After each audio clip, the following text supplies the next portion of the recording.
There was a player who once held rank number 1 alone, just domination. They called him a god. And then one day, he disappeared. A year and a half later, a new game takes over the world. And the first thing he sees is, do you want to log in? Same player, new world. But skill doesn't reset. And this time, he's not just coming back. He's climbing the entire ranking from 0 like he never left. Deus Ex Machina Ragnarok, or Demrock for short. Immediately after its release, it took first place in the world rankings. A legendary game with over 100 million online players. But as time passed, its popularity inevitably declined, and now it's preparing to shut down its servers. Meanwhile, players gathered around a campfire and the system announced, "Hello, this is Deus Ex Machina Ragnarok. The service will be shut down in 30 minutes. Kaiser, number 1 on Demrock, looked at the fire and perpletost. Number 5 on Demrock, sat by the fire, hugging his knees, and said, "Damn game." Even though he always said so, but is it really true? And Swordmaster, ranked 4th on Demrock, folded his arms and said he agreed, except that it was a random dump and there was nothing funny about it, but he still couldn't believe it was closing. Then Cuckoo, ranked 3rd on Demrock, extended her hand and said, "If killing a dragon drops a brick, how did it even last this long?" Swordmaster frowned, looking at her, and asked, "Was it really necessary to ruin the atmosphere?" She asked, "Was she lying?" He said he thought she only had a stupid mask, but her manner of speech was no better, and she screamed indignantly, "What? Is he looking for a fight?" She clenched her fists and turned to him, and he folded his arms and said that all they know how to do is swear. Then Kaiser, the main character, rose to his feet and said, "And yet, it's a little sad." Perplotest added, "That's right, he'd studied this game more diligently than anyone else, so it's understandable. When he watched him fight, he thought it was a divine game." Then Cuckoo spread her arms and said, "And yet God is fair. His soul is the worst of them all." Then Perplotest smiled and said, "To think, first place goes to a guy who doesn't even have a legendary skill. If he'd been even a little luckier, he wouldn't even sit at the same table with them." Cuckoo added, "After all his equipment broke 10 times in a row, he screamed, 'The world is against him.' They should have seen how hysterical he was then." Then Perplotest said, "If you look closely, this guy is the most annoying of them all." Then Swordmaster looked at the fire and said, "Yeah, out of everyone he knows, he really does have the worst luck." Then the system announced the service was shutting down again and thanked them for sticking with them until the very end. Then the players started disappearing, and Perplotest said, "Well done." Swordmaster said, "Well, that's it. This is the end." Cuckoo said they'll see each other in a decent game. Then they disappeared, and the protagonist continued to stare at the fire, but the next second he disappeared too. The Demrock service was shut down. 2 years had passed since then. The protagonist was riding on a bus, and schoolchildren were sitting next to him, looking at their phones and chatting. "Wow, what control! Amazing! He should see. He single-handedly took down a demon lord. Among rankers, Exterminator from the Executioner's Guild is definitely the best. The guild is cool, but he prefers the Empress. It's his way of acting alone, like a proud wolf. Perhaps there's no player now who can surpass him? Is there? And who? The one who was the strongest back in the Demrock days. The number 1 ranked player, Kaiser. That's right, there was also Kaiser, but he disappeared right after the servers shut down. No one has any idea what he's doing now. At that moment, he was sitting next to them, smiling and adjusting his cap. 2 years have passed since Demrock shut down. Now the most popular game is Demrock's sequel, God of Savior, or simply Gauze, a world with even more players, new races and professions, a universe of boundless freedom. The protagonist thought that this should be waiting for him, Gauze 2. After all, the top player had returned. His name was Kang Do-hyun, the former number 1 in the Demrock rankings. Kaiser, demobilized with the rank of sergeant. Sometime later, he ran into the apartment, abruptly opened the door and shouted, "Capsule! Where's the capsule?" His sister looked at him and was surprised. "Brother, is he back already?" And the mother, holding a saucepan, was indignant. He'd just gotten out of the army and was already looking for a capsule? When he was little, all he could do was call for his mother. The protagonist opened the door to his room, and his mother continued, "So what if you talk about children being useful when they grow up?" At that moment, the protagonist dropped his backpack, and looking at the capsule, thought with admiration, this is the very one he'd only seen on the news, a virtual reality capsule. He pressed himself against it and thought that after a year and a half of military service, he'd finally saved up for this. That touch, those curves. Then he climbed into the chair and, still smiling, said, "Even though it's secondhand, the upholstery is very soft." Then he pulled the helmet toward himself and added, "Well, time to go." After that, everything around him lit up and the system announced, "Iris scanning. ID card verification. ID card confirmed. Synchronization complete. Welcome to Adventurer's Paradise. He must please create a character." At that moment, the protagonist, illuminated by the sun's rays, looked into the mirror standing to the side and thought, is this his character? Does he look too much like a soldier? He scratched the back of his head, then glanced at the multitude of hairstyles offered and thought, there are so many. He's too lazy to sort through. He'll just pick one at random. Then the system asked him to enter a nickname, and he thoughtfully said, "Nickname, huh?" Then he grinned and said, "Kaiser." After that, the system reported, "Character created. They are glad to meet you, Kaiser." Moving to the training area, MC found himself near a castle engulfed in flames, and a system window appeared, stating that this place is the battlefield of the terrifying Battle of Arlen Castle. The protagonist thought, wow, this is what a fully immersive game is. Then the system offered him a weapon to choose from, and he thought, weapons? Huh. He looked at the options and thought they weren't offering anything special. He'd take what he was used to. Then he pulled a sword from the system window and, smiling, thought that he'd only used swords since Demrock. Then he heard a shout. Hey! He looked away, and at that moment, Charlie, the knight captain, ran up to him. He looked at him and shouted, "What is he doing here?" He grabbed his arm and shouted, "Come on, follow him." He ran forward and shouted, "The other mercenaries have already joined the fight." The protagonist ran after him and shouted, "Oh, yeah." And then the system announced that he had joined a group with the knight captain, Charlie. They ran into the castle and then stopped in a corridor full of bodies. Charlie, gritting his teeth, looked around and said that they had finally teamed up with those creatures. If the rumors were true, they had made a contract with that very monster. Then he turned slightly and shouted that if they didn't hurry and stop them, he would come into this world. He opened the door slightly and, looking at the protagonist, shouted at him to hurry. They would get there faster through this entrance. Then they went inside, but arrows stuck into the ground next to them. Charlie looked ahead and several monsters armed with sharp clubs were looking at them. The knight captain said they had already reached here. First, he would break through them. But then, he looked in surprise as the protagonist resolutely ran into battle, while one of the monsters ran at him and swung its weapon. The protagonist's eyes lit up with excitement, and Charlie shouted, "Be careful." Then, the protagonist easily dodged the monster's attack. The creature looked at him indignantly, and then MC abruptly drew his weapon and attacked the monster in one lunge. Then he accelerated and ran to the next bridge and impaled it with his shoulder. The remaining two looked at him in bewilderment, while another swung his weapon and struck in front of him. But the protagonist abruptly turned to the side and then attacked the monster with a knee to the chin, knocking it back. The remaining two began loading their crossbows, but the protagonist abruptly rushed through them and, swinging his weapon, struck both. Then he stopped and, looking at the sword in his hand, thought that he was worried about not playing for so long, but it wasn't so bad. On the contrary, his body felt even lighter than before. He began hopping from foot to foot, and then Charlie approached him and said, "My God, incredible to deal with 5 monsters single-handedly." Then the system reported that the knight captain Charlie admired his skill. Knight captain Charlie's affection is increasing. He wondered, affection? Something similar had happened in Demrock, but for it to increase in just one battle, the criteria here are more lenient. Then Charlie smiled and thought, this nameless mercenary possesses such incredible power. Perhaps he is the very hero spoken of in legends. At that moment, a system window appeared, stating that Knight Captain Charlie was deeply impressed by his battle. Knight Captain Charlie's affection is increasing significantly. Knight Captain Charlie's affection has reached its maximum. He now trusts him completely. Even if he commits a crime, he will believe him if he says he was framed. Did he receive the maximum affection title from the start? Maximum affection from the start. Rank, rare. Description: a title granted to those who manage to develop NPC affection to the maximum during the tutorial. Effect: NPC affection grows faster. All stats +2. The protagonist looked at this and, smiling, thought that he was quite useful. Then Charlie smiled and said that thanks to him, everything went much easier. Then he pointed his finger at the door and added, "Now, if they eliminate that warlock inside, this war will end in their victory." The next second, flashes of energy began to spread throughout the room and destroy stone columns. Charlie, noticing this, shouted, "Oh my God, has the summoning already begun?" The next second, bat-like monsters began to crawl out of the walls. Charlie turned and shouted that he would take them on, and he must quickly go and stop the summoner. His body began to glow with a golden light. He reached for his sword and said that he was relying on it. Then he turned his gaze to him and added that he requested that the hero be accompanied by the blessing of Arlen Castle. Then he shouted loudly and charged. Looking at him, MC thought, should he enter? But in the video tutorials, Charlie always entered first. They said the plot changed depending on the player's actions. But was it really that extreme? Then he approached the door, and the system announced that only one person could enter at a time. If the player died, the seal would be broken, and all negative effects would be removed from the boss. Did he wish to enter? He thought there was a system message in the tutorial. This was a hidden element. A hidden element is a deliberately hidden mechanic in the game that is activated under certain conditions or situations,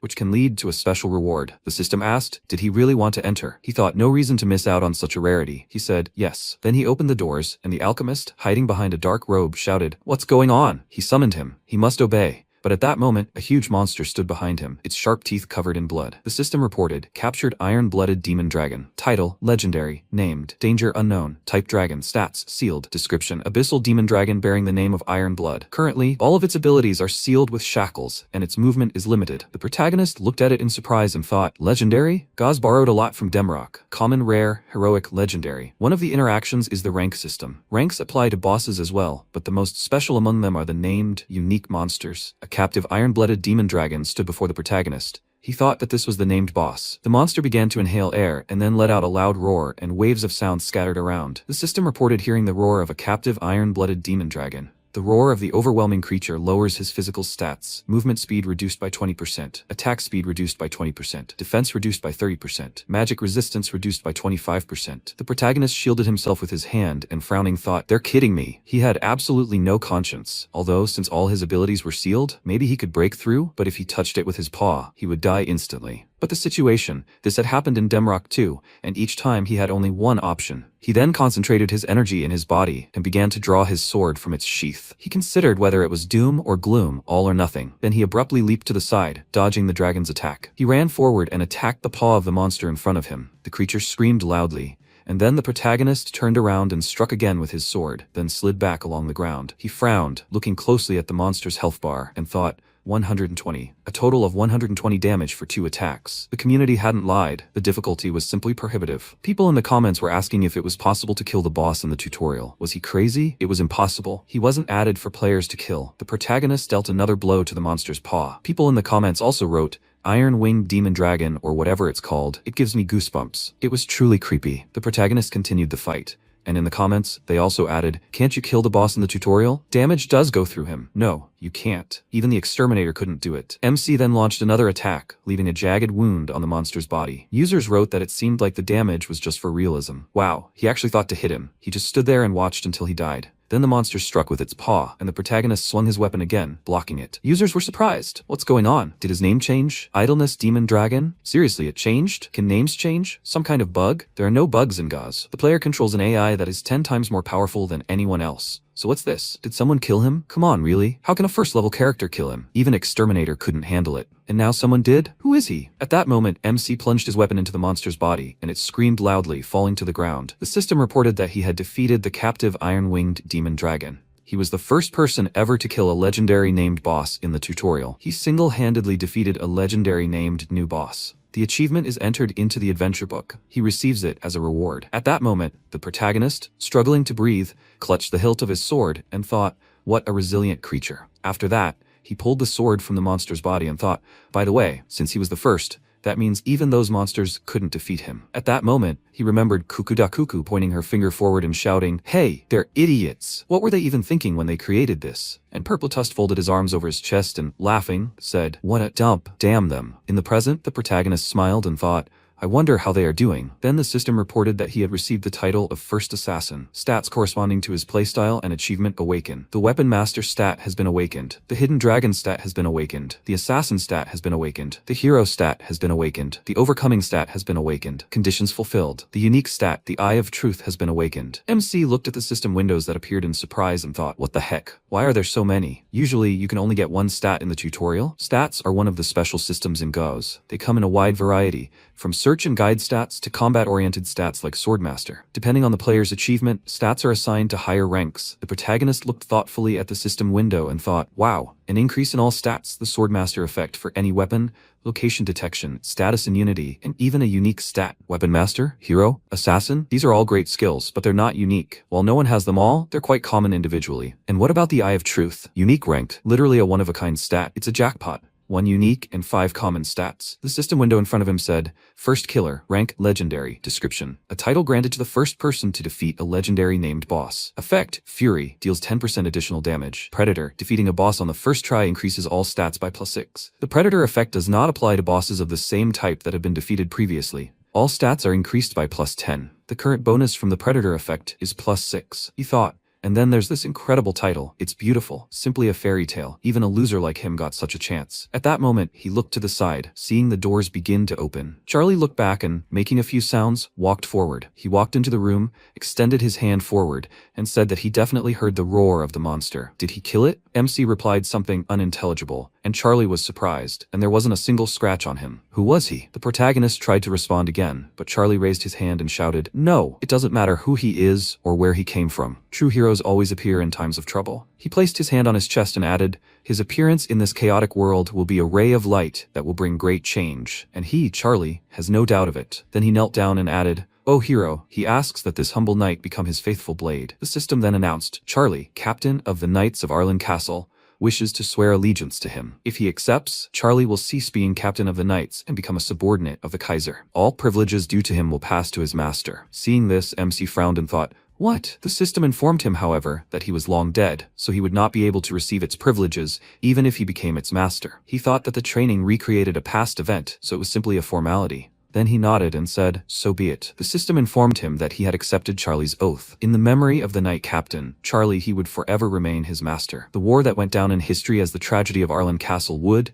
in Charlie's memory, end with a worthy ending. He would find peace, looking forward to the future with him. He thought he would find peace then. The system informed him that in a moment he would be transported to Pantheon. Energy began to spread around, and then the protagonist turned, noticing a portal forming. Then Charlie called to him and asked where they would go now. He looked away and thought about where now. He smiled and said, to where they are needed. The world is in turmoil now. Charlie said, go where they're needed. The system said, teleport activated. Teleport to Pantheon in 5 seconds. 5, 4. Charlie then held out the pendant and said, sir, he asks that he accept this. The system said, 3, 2. The protagonist took it in his hand and asked, what is it? The system said, he received it. After that, Charlie lit up and smiling said that he thanked him, sir. The system said, teleport to Pantheon. Welcome to Pantheon. Here he will choose a god and determine his future path. May the grace of God be with him. The protagonist looked around and thought, so this is Pantheon. Instead of the noble name Pantheon, this place is more often called a card lottery, a place in Gauze that has made countless players laugh and cry. Here the summoning of the gods unfolds. One can serve only one god, and the choice of deity determines one's class. In Gauze, everything is divided into ranks, and the gods also have their own hierarchy. There are the gods of lore, the hero gods, and the gods of myth. The gods of lore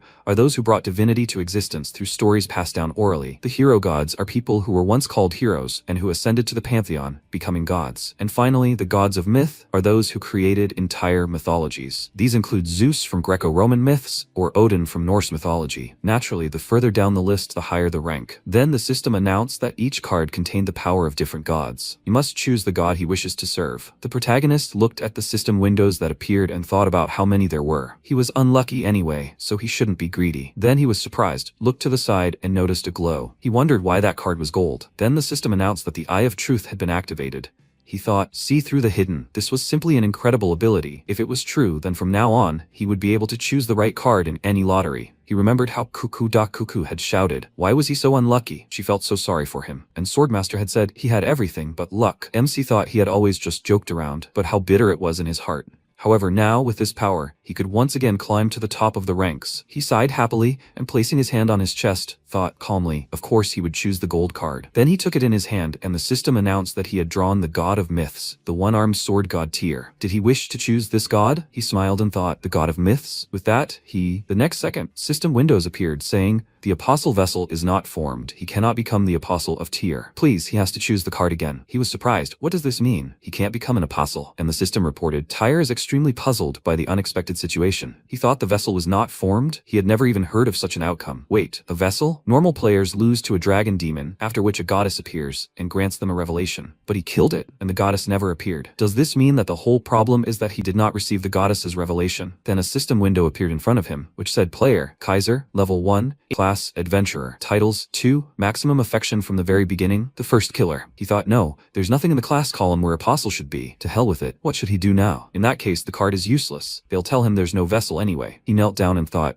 how long had he waited for this moment? What should he do? He put his hand to his head and thought, if he deletes the character and creates a new one, he'll have to wait a whole 60 days. Then he looked ahead in surprise and noticing a bright card, thought, red? He reached out to it and thought, what, he's never heard of a red-ranked card. And the system announced he'd chosen a hidden card. He chose Cassiar, the forgotten last adventurer. The adventurer's vessel is ready. He became the Apostle of Cassiar. He thought, right, this is hidden content. The system reported that he had changed his class to Last Adventurer and had gained class skills. Class, Last Adventurer. Description. Humanity was originally adventurers. They were the masters of Avtartel, the strongest of all, possessing power capable of threatening even the gods. Until, overnight, everything collapsed. Overnight, humanity fell, and he was the last adventurer. At that moment, energy gathered in his body, and a system window appeared, stating a unique ability. An adventurer is one who strives for freedom. As masters and friends of Avtartel, they possess explosive potential. The effect allows the use of skills without class limitations. He thought, wow, without class limitations, he could use any skills. With this, he would be able to choose only the most useful skills and create the perfect requirements. In any case, thanks to the Eye of Truth, he is guaranteed to be able to obtain the necessary skills. And if you add the stat of Weapon Master to this, he would be an absolute player without any weaknesses. The system reported that the class change was complete, teleporting to Avtartel in a few seconds. 5, 4, 3, 2, 1. The protagonist thought it was worth trying to climb back to the top. A few seconds later, he teleported to Avtartel. The city had begun. Players were chatting around and the summoning was a complete mess. Oh well, he shouldn't be upset. Gauze had plenty to do. And besides, combat classes. And then the scouts came forward. Officially, they recruit new members to the guilds. But in reality, the players treat them like annoying street barkers. One of them put his hand to his head and said that they needed to find at least someone this month. The boss would be nagging him again. His comrade looked away and told him to look at that guy. He replied, "He's just a walking disaster." He seemed completely lost. They should get out of here. These kinds of things are useless. At that moment, a system window appeared in front of the protagonist, saying, "Necklace of Blood and Oaths. A necklace sealed with the blood of the Arlen Castle Knight Captain Charlie belongs only to its master and cannot be transferred. Rank: Heroic, no level limit, relationship limit. Master Charlie, special properties, defense and magic resistance increase with experience, unlocks at level 35. MC thought, wow, a heroic rank item, and its properties are simply unreal. How sweet. Too sweet. Then a notification appeared before him. A goblin cleanup quest. He thought, goblin cleanup? The system window said goblin cleanup. Rank: normal. Description: quest from an experienced Arlen hunter named Dante. Kill goblins with 0 out of 40. Reward: 80 silver and experience. Risk of failure: Dante's favor may decrease. Time limit: 24 hours. Players around looked at the system windows that appeared and said, hunting quest. Wow, lucky. At that moment, Hunter Dante climbed up onto the hill and, spreading his arms, shouted that in that case he was counting on them. They had to exterminate all these stupid goblins. Then the players started shouting. One of the guys shouted that he was looking for people in a party. The guy behind him shouted, who's going with him on the skinning quest? The guy added that he was looking for a tank, damage dealer, a healer, leveling to level 12, non-stop. The protagonist looked at them and thought, looks like everyone's going to form groups. At that moment, Shieldbest approached him and told him to listen. They were going to level up to level 12. Wouldn't you like to join them? Then Forehead here approached them and added, they'll get a group bonus too. They need to be together. Yubinkung smiled and offered to go with them. The protagonist thought, a party then. Actually, they were right. Hunting is much easier in a group, and given the bonus experience, teamwork is essential. With that, he said, okay, he's in. The system reported that Shieldbest's group had been formed. All players were level 1. Then Shieldbest looked at the protagonist and asked, so he's a Kaiser fan? Yubinkung was surprised. Kaiser? Who the hell is that? Forehead here said he was one. Ranked number 1 during Demrock. She said he seemed like a die-hard Kaiser fan. Forehead here added, he even named his character after him. Then MC awkwardly scratched his cheek. Then Shieldbest raised his hand and shouted, so are they moving? Forehead here suggested they quickly level up to 12. Yubinkung raised her scepter and shouted, forward. The protagonist supported them. After a while, the system reported that Shieldbest had cast a control effect on the Green Goblin. At that moment, he attacked the monsters with his shield, and the system reported that the Green Goblin was stunned for 1 second. He turned around and shouted, stunned! Everyone attack! Forehead, here, fired an arrow and shouted for him to take it in the forehead. Yubinkung aimed a magic arrow at the monsters. The system reported that the Green Goblin had been defeated. The remaining 2 goblins screamed loudly and then charged. They attacked Shieldbest, but he held up a shield. Forehead here and Yubinkung called out to him in alarm, and he turned and shouted for them to kill him quickly. Then Forehead here shouted for him to wait. Yubinkung said she was still on cooldown, but at that moment, the protagonist kicked off the ground and, suddenly charging, defeated one of the goblins. The system reported that the Green Goblin had been defeated. The others watched in amazement, and then the protagonist leaped into action again and defeated another Green Goblin and then another. Forehead here clenched his fist and shouted, Kaiser! Yubinkung added, he's the best. Then the protagonist sheathed his sword, and Shieldbest approached him with a smile, saying, excellent work, and he's good. At this rate, they'll be easy. Before he could finish, he added fearfully, Kaiser, behind you! The protagonists turned around, and behind them stood a multitude of green goblins. Shieldbest turned and shouted that they couldn't handle this, that they needed to run. But at that moment, the protagonist charged, and he called out to him in fear. He kicked off the ground, leaping into attack, and struck several monsters at once. Not long before, Purpletast had asked why he always picked fights when the odds were against him. Was he a bully? 1 kuku was enough. Then MC looked at him and asked, against his favor? What do you mean? He replied, well, he was low on health, and then suddenly something like a boss appeared, and he immediately rushed him. Isn't that reckless? He replied, but he had finished him off. Purpletast looked at him in surprise and said, well, that's true, but it's dangerous. In the present tense, he thought, he says, reckless? He's just defending himself. He doesn't need to fight. He's exposing himself to unnecessary risk. At that moment, the protagonist charged and thought, but he never fights recklessly. He's just confident of his victory. The next second, he used a critical hit. He started hitting the monsters, and the system reported a critical hit. He killed a green goblin. Kaiser gets green goblin skin when the loot is distributed. He thought, there's only one poison goblin left. He was running away from a crowd of goblins, and then he turned sharply and charged at the archers. He thought that in a fight against a crowd, it's better to eliminate the archers first. He rushed forward, cutting down several monsters in his path, and then the system reported, overcoming, rank, unique, effect, overcomes limits with an indomitable spirit, overcoming characteristic activated. Then the protagonist deflected an archer's projectile, and it looked at it in surprise. MC rushed forward and left a slashing attack on the monster's body. At that moment, another creature ran up to him, but the protagonist blocked its attack with his weapon. He then delivered a powerful blow, and the system reported that, thanks to the Weapon Master characteristic effect, the use restriction had been lifted. Thanks to the Adventurer effect, he had access to the basic dagger skill, Vulnerable Strike. He thought, wow. He twirled the sword in his hand and then plunged the weapon into the monster's head. The system reported that he had used the Vulnerable Strike skill. He deflected the Vulnerable Strike, inflicting critical damage. At that moment, another goblin attacked him from the side, but the protagonist countered, throwing his club aside. The system reported that, thanks to the Weapon Master stat effect, the usage restriction had been lifted. Thanks to the Adventurer stat effect, he had access to the basic blunt weapon skill, Swing. MC charged again and stabbed one of the monsters in the chin. He left it there, then grabbed the club and struck, applying force. The system reported that he had used the Swing skill, and his blunt weapon mastery had increased. His blunt weapon mastery had reached level 2. His dagger mastery had increased. His dagger mastery had reached level 2. His sword mastery had increased. His sword mastery had reached level 3. The protagonist looked at the monster's body and thought, that's pretty cool. He thought he could just learn skills without restrictions, but to be able to use them right away, that's way more than he expected. At that moment, Shieldbest looked at him, perplexed. He thought, how is this even possible? Even an experienced group would have had a hard time. Everyone wants to defeat such a bunch of goblins, and he dealt with them alone? He thought, Kaiser, is he really the same Kaiser from the Demrock days? What nonsense. That genius ranker disappeared without a trace 2 years ago, and he ended up in his group? It just can't be. Then who is he? Then he was surprised, noticing the protagonist's happy face, and thought, has he completely lost his mind? After that, MC looked at the blue flame and thought, it seems that weapons that don't drop as loot just disappear. Well, he removed the weapon restrictions and even tested the skills, so he's quite happy with the result. Status window. He looked at his stats and thought, 3 levels in 1 hunt. Although he is not tied to a specific weapon, his core is the sword. Strength 9, dexterity 8, the rest he will put into perception. The rest he will cover for now with the title and Charlie necklace. Then he folded his arms across his chest, and at that moment, Forehead here shouted, wow, Kaiser, he's simply incredible. He was in complete awe. Yubinkun gave him a thumbs up and shouted, Kaiser, he's the best. Then Shieldbest asked, they should listen. Is he by any chance that same Kaiser? Forehead here said, come on. That guy retired a long time ago. Why would he suddenly come back? He said, but when you see how he fights, other thoughts just don't come to mind. He said, that's for sure. He really does look like Kaiser. They continued to cheer. It was simply amazing. Even if he said that he was the real Kaiser, they would believe him. At that moment, the protagonist smiled awkwardly and scratched the back of his head, thinking that he was Kaiser. Then Forehead here said, by the way, Mr. Kaiser, did he pull out a mythical god? His damage is just insane. And he laughed slightly and said that it was all because of the stats. Well, and a bit lucky with the title. Shieldbest shouted in surprise, wow, he even has a title? Forehead here said, he'll soon become a ranker. Yubinkun added, then they should definitely be friends. Then Shieldbest said, well, they've regained their strength? Maybe they should continue hunting? And Forehead here clenched his fist and shouted, then this time they can take down 10 of them at once? MC smiled and said, right, great idea. And he shouted, hey, Shieldbest, they have to go. Kaiser himself is with them. Yubinkun added, go ahead. At that moment, the protagonist remembered how Purpletast had said not long before, they need to go quickly. And still, they need to get ready. Kuku put her hands on her waist and said, Kaiser will do everything for them anyway. He's a ranker. The swordmaster said, well, actually, they're rankers too. They screamed, what kind of ranker is he? What?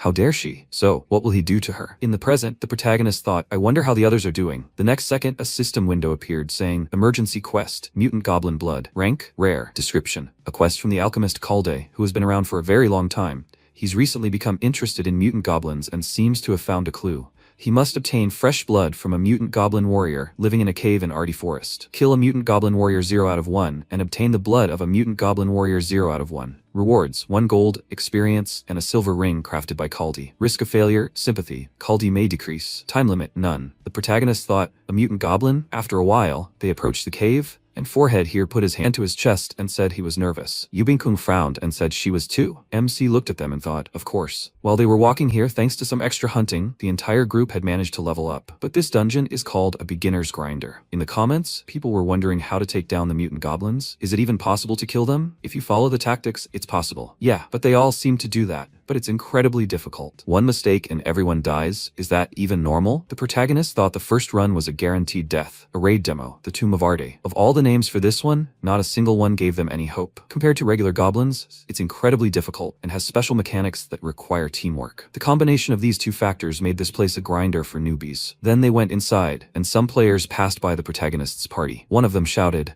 "Damn it, are they kidding me? Is this even possible to complete?" His friend added, "They should at least make it possible for solo playthroughs, because every mistake a teammate makes you want to punch someone." Yubin-kun looked at them and said, "It looks like it's going to be really hard." Shieldbest said, "Difficult or not, they should be able to handle it.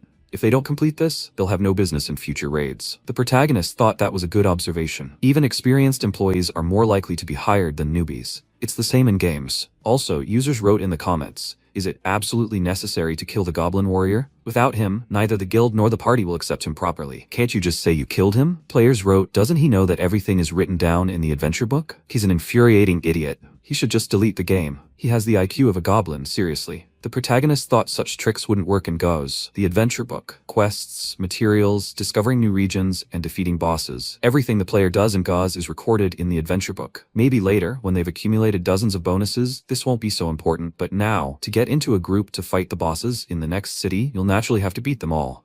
Especially since the boss of the next city, unlike the boss in Arde, is mandatory. The next second, they approached the huge doors. A system window appeared in front of them, stating, "Lair of the Mutant Goblin Warriors. Rank, Rare. Type, Group Dungeon. Feature, Solo Boss. Description, the dwelling place of a once great and valiant goblin warrior who, under the influence of a curse, abandoned his tribe. Participant limit, 4 people. Level restriction, up to level 10. Then the protagonist smiled and asked, "Well, is it time to go in?" Shieldbest nodded and said, "Yes, they are ready." Yubin-kun shouted that she had reread the tactics more than 10 times. She would try not to screw up. After this, Shieldbest approached the door and, putting his hand to it, said that in that case they were going in. The system reported that the leader of the Shieldbest group was about to enter the lair of the mutant goblin warrior. "Do they agree?" Forehead here shouted, "Forward." The protagonist said that they should go. The system reported, confirming the number of participants and checking the participants' levels. Entry into the mutant goblin warrior's lair is authorized. The doors then began to open. The protagonist smiled and, flexing his fists, said he hadn't stretched in a while. After that, they went inside. Torches began to glow on the cave walls, and a dark figure with a frightening aura appeared in front. The system reported, Mutant Goblin Warrior, HP 20,000 out of 20,000, Title, Elite Boss,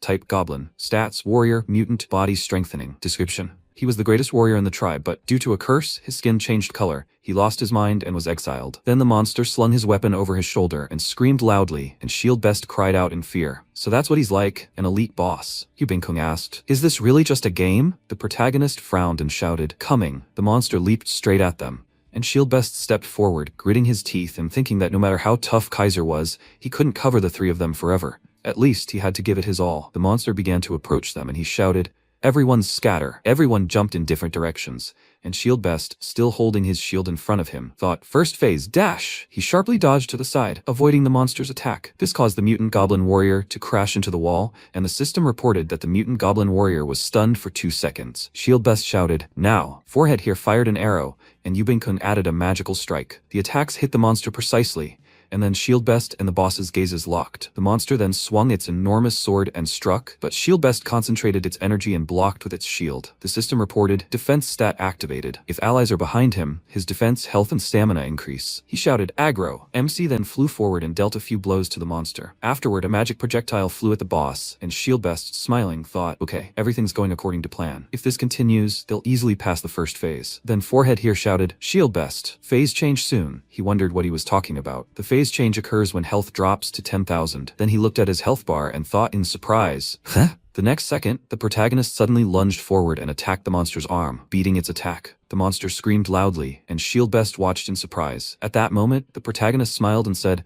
"The phase is over." After a while, the interviewer sat on a bench with the protagonist and said that Kaiser's group, which cleared an impenetrable dungeon and defeated the boss, is called the strongest. Could he share the secret of their success? He asked. A secret? It's just that everyone is good at what they do. She said, usually, yes. The standard group composition is a tank, damage dealer, healer, and support. As far as she knew, there should be 4 of them, but Kaiser's party doesn't have a tank, so how do they even manage to raid? The MC folded his arms and said, "A tank, so that's an important role. He has to fight the boss one-on-one, identify all of its phases and patterns, and absorb damage. He's irreplaceable, so he plays that role." She cried out in surprise. "What?" And he smiled, looking at her. Not long before, Shield Best looked at the wounded boss and thought, how is this possible? Even tanks have a hard time interrupting patterns with their crowd control skills. And he interrupts them like that, without using any crowd control effects? And a damage dealer does this. Then the monster swung his huge weapon, and the protagonist dodged to the side and thought, big deal, such a pattern. Then he delivered several slashing attacks and Forehead here shouted, "Wow, they should see. He hits the pressure points right away." Yu Bingkung shouted, "Wow." He added, "Damn," he interrupted the pattern again. At that moment, Shield Best looked at the boss's health in surprise and noticed that his health had dropped to 20%. The second phase will begin now. Then he turned around and shouted, "Everyone prepare for the next phase." Forehead here shouted, "Acknowledged." After that, the system reported that the mutant goblin warrior's health had dropped below 20%. The mutant goblin warrior is activating a characteristic. The warrior characteristic has been activated. The monster stood up, and energy exploded in all directions. The system reported that all of the mutant goblin warrior's stats had been increased, and he was entering a frenzy. The mutant stat had been activated. The protagonist thought, well, it's happening. The mutant stat, unlike regular stats, grants each boss unique abilities. Among these, the stat received by the mutant goblin warrior was a rule, a popular counting rhyme. The system reported that dealing physical damage 4 or more times in a row would debuff the entire party. Dealing magical damage 3 or more times in a row would return all damage to the attackers. The monster then screamed loudly, and the system added that due to the warrior stat's frenzy effect,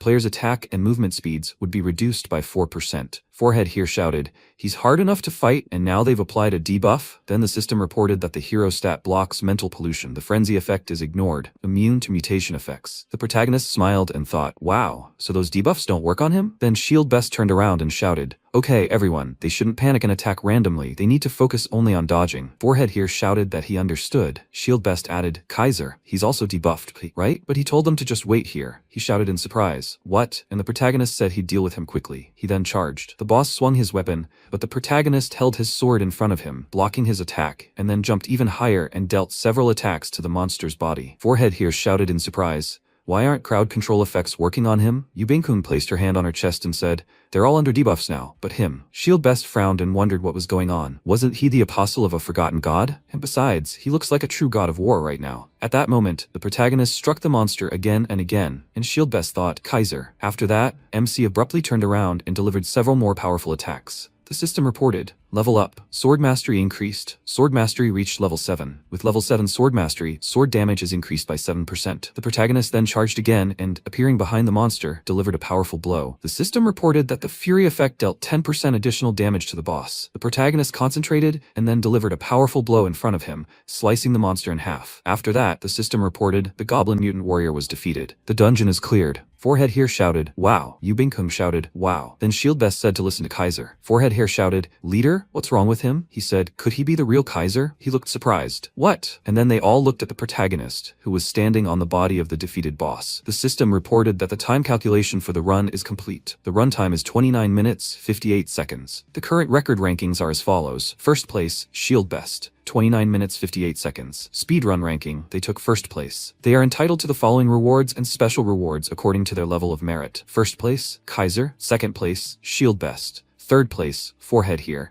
Fourth place, Yu Bingkung. Rewards are given to first place based on merit. He received the red leather armor of the Goblin Mutant Warrior. He received the red shoulder pads of the Goblin Mutant Warrior. He received the red greatsword of the Goblin Mutant Warrior. He received the title Prince of the Red Run. Throne of the Red Run. Rank, heroic, description. A title granted to the one who took first place in the Red Run. Effect, update. With each update, the records of all stats increase proportionally to the achievement. Acceleration. Speedrunning is an eternal pursuit race. The throne holder must move the fastest. Overall speed is increased by 10%, and all stats for the current update are increased by 5. Then the MC smiled and said, "After all, goblins are easy to chop, just as cabbage." Then the rest of the party looked at the system windows, and Forehead here shouted, Wow, a heroic rank title? Yubin-kun said, wow, the casting reduction option is so rare. Then they turned to the protagonist, and Forehead here shouted that he was grateful to him. If it weren't for him, they wouldn't have even dreamed of such rewards. Yubin-kun also expressed her gratitude, and the protagonist smiled and replied, "You're welcome." After that, Shield Best approached him and calling him, awkwardly asked if he wanted to see the name added to the rankings. He should have changed the group name earlier. He really was sorry. The protagonist smiled awkwardly and thought, although reaching first place in the rankings was a temporary privilege, perhaps thanks to this achievement, they would even be invited to one of the 10 great guilds. Even if this place was just a dungeon in the starting town,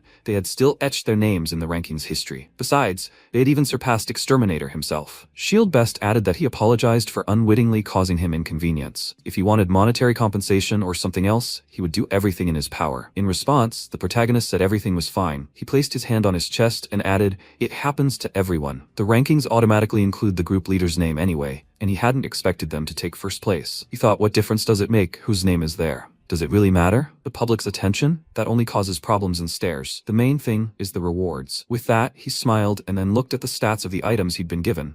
He thought it was the so-called warrior set, ranked from rare to rare plus. These were the best items you could get at this point. He had gotten things like that, so he couldn't complain. Then he grinned wildly and put his hand to his head. Shield Best asked worriedly, "Are you sure you're okay?" He looked ahead, then smiled and replied, "Yes, everything's fine, so there's no need to apologize so much." Forehead here shouted that he was grateful to him, Kaiser. He would be loyal to him to the grave. Yubin-kun added, "Kaiser is the best." Shield Best thought he was simply on another level. Then the system announced that the dungeon session would end in a moment. A portal opened next to them and Shield Best said, "Forehead here?" He looked at him in surprise. He said, to be honest, when he read the laudatory posts about Kaiser, he thought people were exaggerating. But now he understood everything. So this is what he is, the forgotten Kaiser. Then MC turned around and asked, "Are they not going back?" Shield Best shouted, "They have to go." After that, they all went through the portal. Sometime later, in the slums of Arde, they entered an establishment, and Forehead here said, "Oh, it's completely different here during the day?" Yubin-kun spoke, just like magic. "How could everything change so much?" The protagonist looked to the side. Alchemist Kalde was sitting there. He shouted, "Who the hell are they?" Forehead here folded his arms and said, "He's kind of unpleasant." Yubin-kun said, "He looks like a pervert." And Shield Best said, "You can't judge people by their appearance." Then the alchemist asked, "He hoped they didn't come to give up?" "Well, there are plenty of people willing to help, but he needs a lot of blood for his research." Then MC placed a bottle of blood on his desk, and he shouted in surprise, "Isn't that the blood of a mutant goblin? They've already brought it? From the past? And only about 40 minutes ago?" The protagonist answered, "Exactly." He said, "It's incredible to defeat this mutant so quickly." Then the system reported, "Has the maximum affection title effect been activated from the start? Affection levels are growing significantly faster. Affection for Kalde is increasing. The Goblin Blood quest has been completed. The reward is 1 gold piece, experience, and a silver ring crafted by Kalde. His level has increased. He has passed the 0 trial. Rating is not fixed in the 0 trial. Now they can go to the main continent. Reward, a low-ranking skill summon ticket has been received. For reaching level 10, a random skill summon ticket has been received." Forehead here shouted joyfully, "Finally, the main continent." The system reported, "The special condition has been met. The reward has been received." They received a card written in Kalde's hand. A card written in Kalde's hand? Rank rare plus. Description written in Kalde's hand. MC looked at it and thought, a special reward? Well, that could be dealt with later. Something else was important now. The moment he had been waiting for most after Pantheon. The next second, several cards flew up in front of him, and he thought, compared to Pantheon, it didn't look so impressive. The system reported that the Eye of Truth had been activated. He thought, apparently, since it was a low-ranking ticket, there was nothing special about it. The system reported that he had received the skill Dash and Sweep. Dash and Sweep, rank normal. Restrictions. Class Swordsman. Description.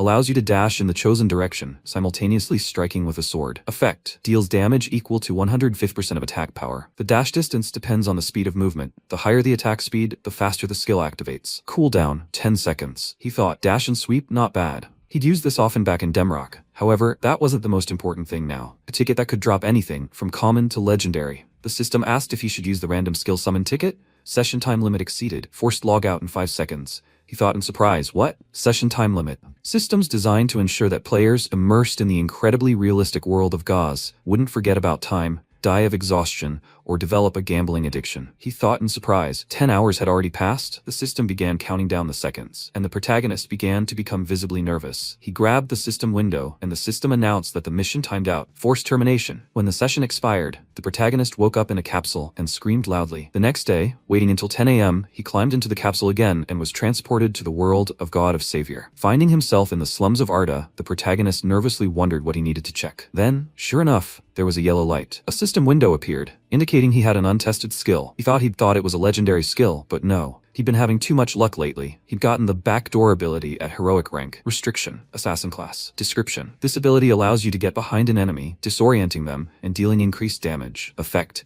Moves behind the target within a certain radius. This marks the target. The skill can be reused until the mark disappears. When used again, the character appears behind the target again and deals a critical strike, dealing damage proportional to the accumulated damage on the target. Cooldown, 50 seconds. MC thought in surprise. A rear-end attack? This is the assassin's signature skill. It's the main reason range damage dealers fear them. No matter how much distance someone has to cover, this insane skill allows them to instantly appear next to them. And now he's got it? If he gets a few more of these, he'll become the perfect damage dealer in both PvP and PvE, blowing everyone away. At that moment, two adventurers passed by. The man, seeing his wild look, asked if he was crazy. His girlfriend excitedly suggested they go another way. After that, they quickly ran off. MC looked at them in bewilderment, opened the system window and smiled, thinking that he'd gotten a skill. Now it's time to try on his clothes. With such a good thing, he wouldn't look like a loser anymore. Dressed in new clothes, he smiled and thought it was time to head to the main continent. A system window appeared, informing him that in a moment he would be teleported to Raven, the first city on the main continent. Once teleported to the main continent, it would be impossible to return to Arda. Approaching the portal, the protagonist reflected on how yesterday he had simply left without even saying goodbye. He had gotten used to them, and he felt sorry. Well, if it was fate, they would meet again. After that, he teleported to the main continent. Emerging from the portal in the city,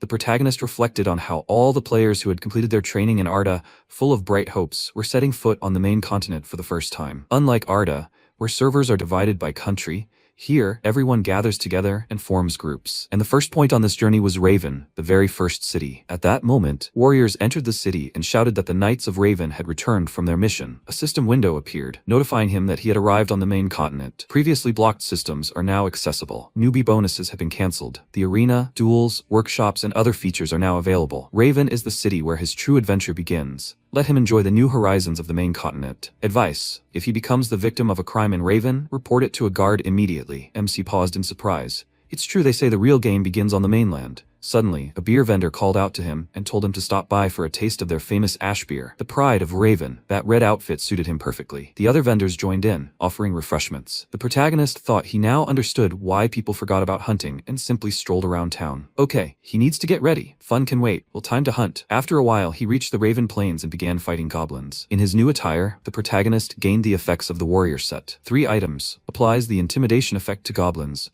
Against goblins, it deals 7% additional damage and increases all stats by 2. He smiled and thought that there were no better items against goblins. A system window appeared, notifying that the warrior set's effect inflicts the intimidation status on the enemy. The red goblin was terrified, and the blue goblin's morale was broken. MC used the dash and slash skill and instantly defeated the frightened goblins. A system window appeared, notifying that the warrior set's effect inflicts additional damage. The red goblin was defeated, and so was the blue goblin. The attack power of the red two-handed sword was increased. The protagonist thought, he's really enjoying this. He already had high stats, and now he gets 7% extra damage, not to mention a weapon that can be upgraded in battle. He's so happy. The quests were progressing slowly. Just a little more and he'd level up. Suddenly he sensed another person's presence. Turning around, the protagonist noticed the person's appearance and thought, this is a warrior set. There's no prey more delicious than a crowd of noobs. The adventurer tried to attack him, but instead struck his enormous sword. The MC, with an incredible aura, asked, what the hell? The guy nervously jumped back and asked, why are they standing there? At that moment, other adventurers appeared and began attacking him with bows. The protagonist began deflecting each arrow with his sword.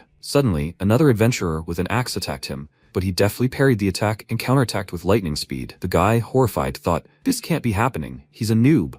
He tried to run away, but the protagonist used his skill and, appearing right in front of him, asked with a sly smile, is he lost? He thought that wherever a person is, there will always be those who refuse to obey. And it's no different in games. I'm not talking about official PvP in arenas, but about merciless slaughter. In other words, players who make a living killing other players existed in both Demrock and God of Savior, whether it was for fun, for profit, or simply to annoy someone. The reasons could be many, but if you asked who was the worst, 9 out of 10 would answer gankers. These are the ones who kill players who have barely left their starting village and fleece them blind. Just like this guy standing in front of him now. The adventurer, horrified, wondered if this was a rear-end attack. How could a swordsman use this skill? Immediately afterward, the protagonist killed him. A system window appeared, notifying him that he had killed 4 players. His actions were considered self-defense. His karma would not increase. He thought that in this regard, everything was the same as in Demrock. However, Ard, with its bonuses for newcomers, was an exception. and even those guys were unusually kind. But the reality was that there were only scumbags around. Well, while he collected the loot and received the quest reward, a system window appeared, notifying him that the goblin extermination quest had been completed. Received 70 silver and experience. The hunter's quest had been completed. Received 80 silver, experience, and a necklace of wild beast fangs. His level had increased, reaching level 17. The western gate was now accessible. The protagonist smiled as he thought about finally accessing this gate. The western Raven Forest was a dangerous hunting ground, avoided even by NPCs. Unlike the spacious plains near the eastern gate, everything here was overgrown with dense thickets, limiting visibility. It's not just goblins that swarm here, but also hordes of giant insects. There are sudden goblin ambushes and creatures that attack from behind trees and rocks. Because of this, the difficulty of the western forest is prohibitively high,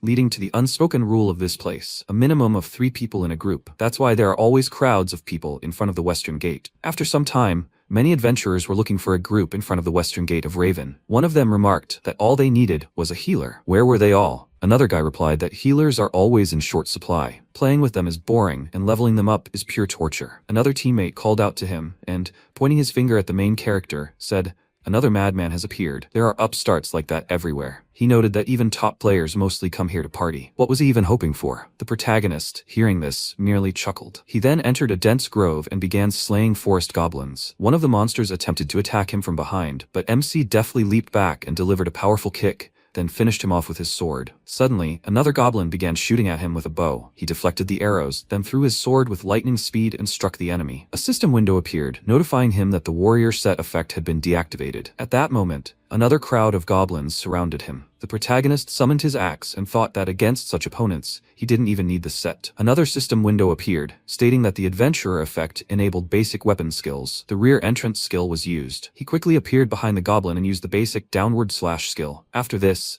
the goblins began attacking him at once, but the protagonist struck down several opponents with a single swing, and then began finishing off the rest, contemplating how well the axe felt in his hand. After some time, he destroyed all the monsters and thought the goblin quest was over. Suddenly, a huge centipede appeared behind him. MC leaped powerfully and delivered a powerful sword strike. After falling, the monster immediately began attacking him. He parried the attack, picked up the axe, and declared that not only was it ugly, but it was also too mouthy. The protagonist swiftly severed several of the monster's fangs, then delivered the finishing blow and destroyed it. System windows appeared, notifying him that he had killed the giant forest centipede. His sword mastery had increased to level 10. His level had increased. He opened the status window and, seeing his stats, thought he had already leveled up too. Although it was challenging, he was leveling up quite quickly. He'd already completed most of the quests, and now there was only one normal plus quest left at the western gate. A system window appeared, stating that the last quest was called The Lost Pendant. Rank, Normal Plus. Description: a request from a girl named Camilla, whose favorite pendant was stolen by a cat. He needs to find the pendant beyond the western gate for her. Reward: 1 gold, experience, and a small gift from Camilla. Risk of failure: Emily's affection may decrease. He thought that the quest wasn't particularly difficult. The location was already known,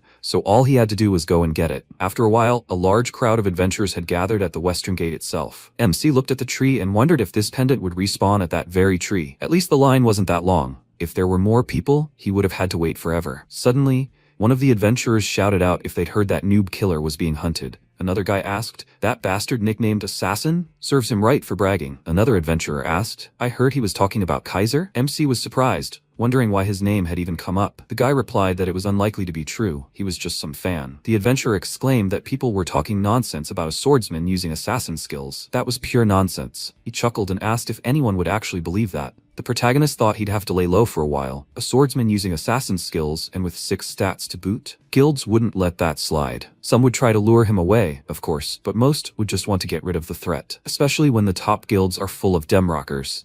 If you can't get it, you destroy it. That's just their style. After some time, the protagonist retrieved the pendant, after which a system window appeared, notifying him that he had received the lost pendant. He should return the pendant to Camille. He thought it was too soon. After some time, the protagonist returned to Raven and gave the item to the girl. She happily thanked him and said that if it weren't for him, she never would have found it. A system window appeared, notifying him that the lost pendant quest had been completed. The reward was 1 gold, experience, and a small gift from Camille. His level had increased. He had reached level 20 and received a pendant for a random skill. The girl handed him the box and remarked that it was her favorite thing, but he was so kind, so she was giving it to him. She gave him a small gift with a description stating that Camille had a hobby of collecting unusual things. This was her most prized treasure, a random box. No one knew what was inside. MC thanked her and told her not to lose it again. The girl became even happier and thanked him. A system window appeared, stating that the maximum affection from the start title effect had been activated. Affection levels were growing significantly faster. Camille's affection had increased significantly. He began to leave, wondering if it was because she was a child. Affection had grown very quickly, so now it was time for him to take on the next quest. A system window appeared, stating that the new quest was dungeon clearing. Rank, rare. Description: Irina, who had always feared the Western Forest more than anyone else,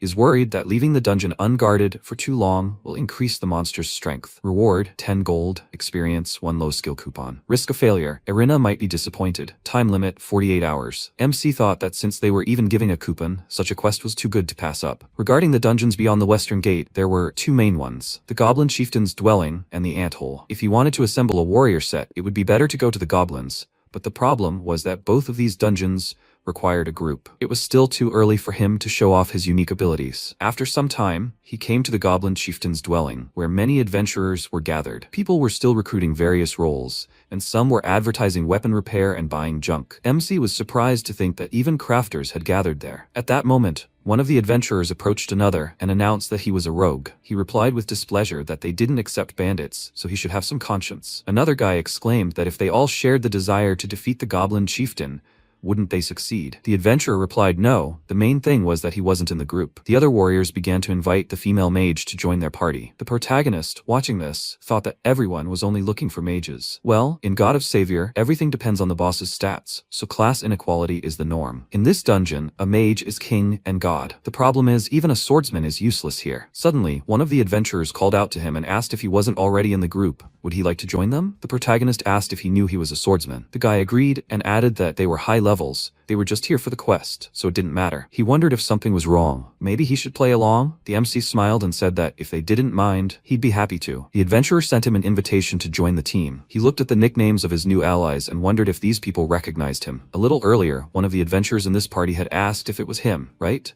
Kaiser in a warrior set, and with a two-handed sword no less. The girl replied with a smirk that it was definitely him. It was unlikely that there was another one like him in this zone. The team leader, with a sly smile, said that this was a pitiful sight. After some time, they descended into the dungeon and set up a small camp. A system window appeared, stating that this was the abode of the Goblin Chieftain. Rank, rare. Type, common dungeon. Description: This is the abode of the legendary Green Goblin warrior, who was cursed and exiled from the tribe. The player limit was 4, and the level cap was up to level 24. One of the adventurers killed a goblin scout, which was later reported to the chieftain. MC, observing their technique, thought they were quite good. They dealt decent damage, and their teamwork was also excellent. A system window appeared, notifying that the frightened chieftain was sending his soldiers. Let them prepare for battle. Suddenly, a loud cry rang out from the depths of the dungeon. One of the team asked if he wanted to try it himself this time. Another guy smiled and remarked that if things got dangerous, they would immediately intervene. The girls said they would also test their synergy. If anything happened, they would immediately help. The protagonist wondered if they were testing his mettle. Well, he'd play along for a bit. He silently used his dash and slash skill, then began a fierce battle with the goblins. The team leader, with a wry smile, remarked that it was definitely him. So, how's he doing? The other guy replied that he's not bad. He skillfully avoids vital hits, and for a two-hander, he's pretty fast. The adventurer remarked that with such items, he'd hardly lose to anyone in this zone. He replied that something was still odd. How could their assassin lose to such a simple donor? He's not that strong, but he's fast, he admits. But for an assassin with invisibility and poison, one of the best classes for PvP, to lose to him, and 3 against 1 at that? A girl approached them and said, "What difference does it make? What's there to think about? Their goal is just to finish him off." The team leader said it was time for them to finish him off and wash their hands of him. Let them watch their faces. They were still playing by the same old rules. After that, he approached the main character and, with a smile, said that he really was awesome. Another adventurer remarked that they'd joined just in case, but looked like he could handle them all on his own. The protagonist replied with a smile, "No, they're all excellent fighters too." He called out to his ally and asked how he'd managed to find such a pro. The guy replied that it was all just his trained eye. The MC wondered if they'd abandoned their teammate alone in the thick of battle, and were being so brazen after such a dirty trick. They could abandon him at any moment, and if he died, they'd probably take his things. The squad leader said he thought they'd rested enough. Then shouldn't they move on? The whole team supported his decision. He thought he'd find a moment and quietly kill him. After that, they set off and began fighting goblins. At one point, a girl tried to attack the protagonist from behind, but a goblin attacked him, causing the magical attack to land on the monster. The squad leader whispered that she should aim properly. She replied that she was definitely aiming for him, but the goblin suddenly jumped out. Another guy asked if maybe the recoil was high. MC thought he'd even given them his back, and they were still missing. He'd have to wait a little longer. After a while, they arrived at the boss's room. A system window appeared, notifying them that the goblin chieftain had detected intruders. Elite red goblin soldiers were trying to stop the intruders. Huge elite soldiers, holding the title of elite monsters, came straight towards them. The team leader exclaimed, "Let Kaiser hold off these soldiers for now." When he turned to look, he discovered that Kaiser was gone. Another adventurer nervously exclaimed that he'd figured it out. The girl called out to them and warned them of the danger. At that moment, the elite goblin had already struck. The boy blocked the blow at the last moment and shouted that he'd hold him back and that they should attack him faster. The girl was about to use a skill when a huge boulder, dropped by the goblin chieftain, fell from the ceiling near her. A system window appeared, stating the monster's title was Rare Dungeon Boss, and its type was Goblin. Its attributes were Cowardice, Selfish Defense, Vengeance. Its description was a goblin who inherited the blood of the greatest goblin warrior of antiquity. However, this blood had now been severely diluted, making it unable to hide its cowardly nature and even neglecting its weight. The adventurer excitedly exclaimed that they would distract him for now, and in the meantime, he suddenly noticed the protagonist. He approached them with a sly smile and asked, "So, are they friends of that assassin?" The girl, horrified, replied that yes, they were his enemies. That was true, but they needed to clear the dungeon first. They could only get through it together anyway. The protagonist replied that this sounded reasonable. She began to happily agree when he suddenly silently thrust his sword into her and, smiling, said he didn't want to. A system window appeared, notifying him that he had killed a player. This player has villain status, so his karma meter isn't increasing. The MC thought with a smile, yeah, she's definitely one of the villains. He'd try a rear flank attack first. He'd considered it, but he didn't think it would work, even on a corpse. The squad leader, holding back a goblin's onslaught, exclaimed, "He killed a mage. Does he want them all to die here?" The protagonist asked with a smile if he knew what his credo was. He wouldn't deal with those who were aiming for his back. The moment he got involved with such people, everything would inevitably fall apart. Then he pulled out an assassin's dagger. The guy exclaimed in shock, "It's an assassin's dagger. What's he going to do with it?" The MC asked with a smile. He recognized it right away. It belonged to a friend after all, right? The adventurer shouted, "That's nonsense. How can a swordsman use this weapon? No, even if so, what does he expect? If he kills them, does he really think he'll be able to complete this dungeon alone?" The protagonist asked if he knew what the goblin chieftain's selfish defense stat was for. The adventurer replied that it was against physical attacks. That's why mages are the top tier in this dungeon.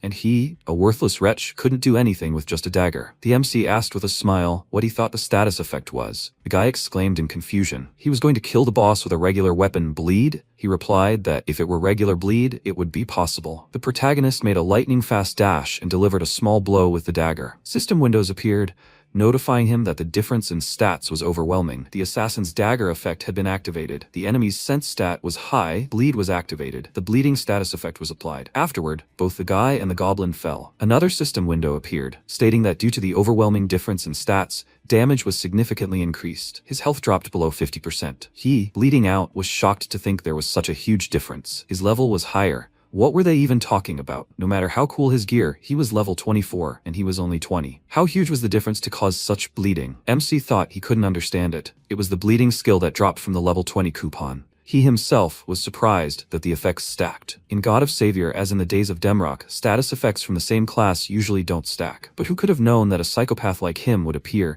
using an assassin's weapon with rogue skills? The adventurer, bleeding out, asked, "What kind of nonsense is this?" He was definitely a cheater. After that, he was completely lost. System windows appeared, notifying him that he had killed a player. This player has the villain status, so his karma meter doesn't increase. He also defeated an elite red goblin soldier. The protagonist thought that these guys always make the same excuses. At that moment, the last adventurer, having witnessed the death of two of his friends, began to wonder in horror, how did everything turn out this way? Where exactly did it all go wrong? No. He shouldn't have even gotten involved in this from the very beginning. He needed to run before it was too late. Just as the guy was thinking this, the protagonist had already struck both him and the goblin with lightning speed. He fell, was afflicted with the bleeding status effect, and then died. A system window appeared, notifying him that he had killed a player. This player has the villain status, so his karma meter doesn't increase. He also defeated another elite red goblin soldier. The MC thought that the damage was pretty good. Well, and he put 15 points into strength. It was worth it. Suddenly, the boss started screaming. A system window appeared, notifying him that the goblin chieftain was furious over the death of his subordinates. After that, the monster began to attack mindlessly. The protagonist thought that he had completely forgotten about him. Well,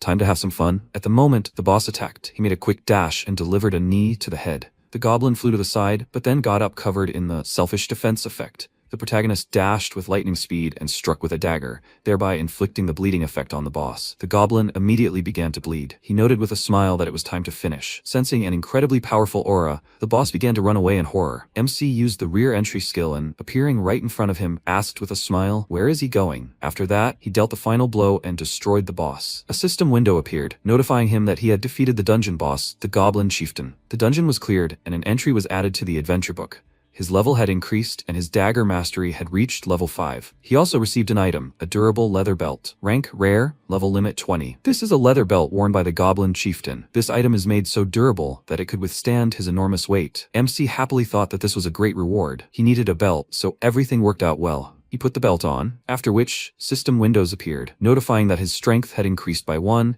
and his health by 2. The protagonist thought that this was not bad. If there had been a time limit, he would have made it into the rankings. Oh well. Not all dungeons have a time limit. He was sorry, of course, but there was still time left, some reward. He collected items from dead adventurers, namely a silver iron shield and the bastard's training sword. The protagonist, picking up the sword, reflected on how much of an avid role player he was. Well, his nickname was worthless now. He also picked up the necklace and remarked that he could simply sell it. Suddenly, his Eye of Truth skill automatically activated. MC looked deeper into the dungeon and saw a glow, and then wondered in confusion. What was that? Could it be stealth? But the light was too bright for that. Maybe there was some kind of grass there? A system window appeared, notifying him that he had discovered a secret dungeon, the Black Goblin Shaman's Refuge. He was the first to discover the secret dungeon, so he earned the title of Skilled Explorer. The protagonist approached the portal and was surprised to think that there were many types of dungeons, from group dungeons to solo bosses and labyrinths, as well as special ones, and event dungeons. But among all of these, the rarest and most obscure are the secret dungeons. Even players with the explorer profession are finding it difficult, as these dungeons are not only located in unimaginable places, but also require special conditions to enter. A system window appeared stating that the presence of one survivor in the dungeon has been confirmed, as well as the absence of a group. All conditions are met. The protagonist thought that these conditions were simply insane. In a group dungeon, he needs to find a secret entrance alone. Without a group, with such conditions, even finding the dungeon would be useless. A system window appeared stating that this dungeon is a Black Goblin Shaman's Refuge. Rank, Hero. Type, Secret Dungeon. Stat, Solo Boss. Description. Rumors once circulated in Raven about someone seeing a goblin with black skin, which gave rise to many superstitions. Player limit, 1 entry requirements. Discoverer, upon successful completion, the dungeon disappears. In case of failure, re-entry is impossible. The MC wondered if the dungeon was heroic ranked. He had to complete it. He entered the dungeon and reflected on how freed. A player ranked 1279th in the God of Savior rankings once said that entering a secret dungeon was like sticking your head in a beast's mouth. The protagonist reflected that while this expression was ambiguous, all players who had been in secret dungeons agreed with Freed's opinion. What would happen if you stuck your head in a beast's mouth? The mouth would slam shut. The secret dungeon was that very mouth, wide open, awaiting its prey. When he entered the portal, a system window appeared notifying him that he had entered a dungeon. Taking a direct hit would cause him to be affected by the shadow vision effect. While under the effect of shadow vision, his field of vision narrows for a certain period. The hero stat blocks mental pollution. The shadow vision effect is ignored. The MC, with a sly smile, said it was a warm welcome. Black Shaman Jihad, the boss sitting on the throne opposite him, asked how he dared enter his home without permission. Had he completely lost his fear? There were so many monsters around him, from black goblins to undead spiders. The boss said with a smile, it seemed like he was frozen with horror when he saw his children. A system window appeared, stating that this was the boss Jihad. Title, named boss of heroic rank, type goblin. Stats, genetic factor, cursor, necromancer, sleight of hand. Description, a survivor of a fallen clan. Jihad, heir to great blood, a goblin who has lived for hundreds of years. The MC wondered in surprise, is this a named boss? Even the secret missions may be incredibly challenging, but a named boss. When he defeated the dragon, the reward had been impressive. What would happen this time? The boss remarked, what's strange? How did the man find this place? He didn't sense any explorer's energy within him. So many different forces were mixed within him. What a curious creature he was. The protagonist was surprised to learn that he was quite perceptive for a goblin. Jihad had said he was an unusual specimen.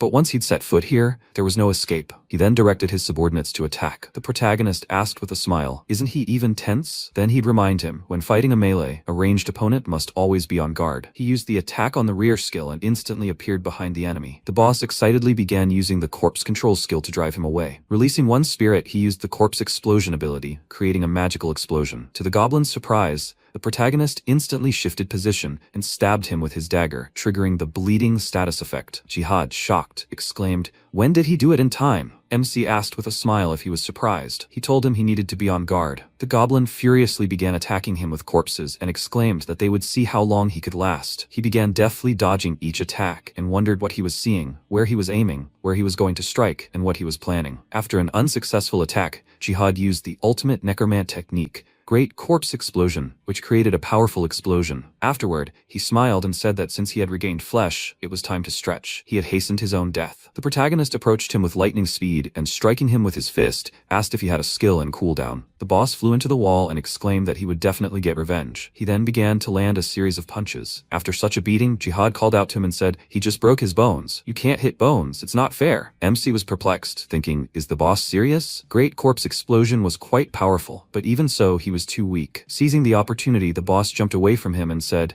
"I was just waiting for him to relax." A system window appeared, stating that the secret dungeon boss was activating the genetic factor stat. When Jihad finished activating the skill, his rank would increase. MC thought that even if the enemy seemed pathetic to him, if he went from hero to hero plus, things would get serious. After all, raids against hero plus bosses required a full team, and he couldn't let that happen. He grabbed his sword and charged with lightning speed. The protagonist increased his strength by 20 points and wondered if he'd gone too far in strength. But in this world, everyone is equal before the sword. System windows appeared, notifying him that thanks to the rage effect, he deals 10% more damage to the boss. Sword mastery increases damage by 10%. MC dashed with lightning speed and delivered a powerful blow, killing the boss. A system window appeared, notifying him that the boss of the secret dungeon had been defeated. The secret dungeon had been cleared, and this was recorded in the adventure book. He was the first to clear the secret dungeon, so the reward increased. His level increased, and he received a reward for clearing the dungeon. The Black Goblin Shaman's Orb of Restless Souls is a universal orb containing the souls of a Black Goblin Shaman. Rank, Hero. Required level 30. Class restrictions, Necromancer, Shaman, Mage. Black Goblin Shaman's Robe. A black robe worn by a Black Goblin Shaman. This item has a shape-shifting spell, allowing one to easily conceal one's identity. Rank, Hero.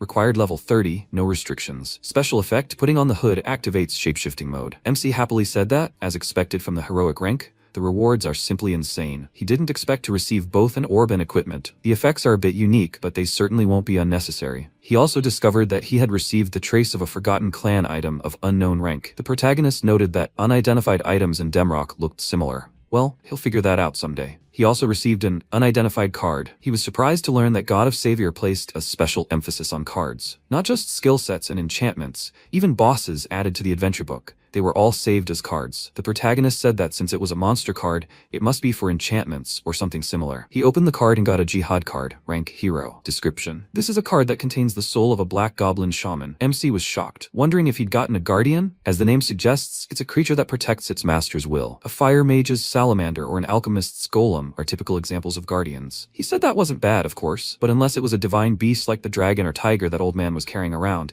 guardians usually just gobble up money and don't do any good. MC summoned the guardian, and a small, level 1 Jihad appeared next to him. Upon seeing him, the goblin exclaimed in horror, "Why is he here?" He wondered in disbelief. What is this misunderstanding? His guard? They usually have a cool appearance and incredible strength, but he got a goblin who does nothing but whine about his fate. What kind of stats does he even have? Cowardice before the strong. An opportunist? A system window appeared, notifying him that the guard's loyalty was critically low. Because of the Jihad stat with low loyalty, he could stab you in the back. MC thought this was bullying. Judging by his behavior, he couldn't let this go. He started approaching him, and the goblin fearfully asked, "What does this man want?" He nervously exclaimed, "What is he calling his master a man? His attitude is completely unacceptable. He's getting hit every second. It's time to start the process of discipline." After this, the protagonist began beating his guard, which caused his loyalty to increase. Sometime later, already in the real world, he emerged from the capsule, went to the kitchen, and asked if there was anything to eat. His sister replied that she hadn't left him anything. MC nervously thought he'd never seen her again. He sat down on the couch next to her and asked where her mother was. The girl replied that she was at a meeting. The protagonist asked what she was watching. The sister replied that she was watching God of Savior. He exclaimed in surprise, "She plays that too!" She remarked that everyone was playing it these days. She was already level 71. The protagonist was very surprised and asked if she had been playing for that long since she was that level. The sister replied that she had been playing for about 6 months. Her friend had promised to help her level up,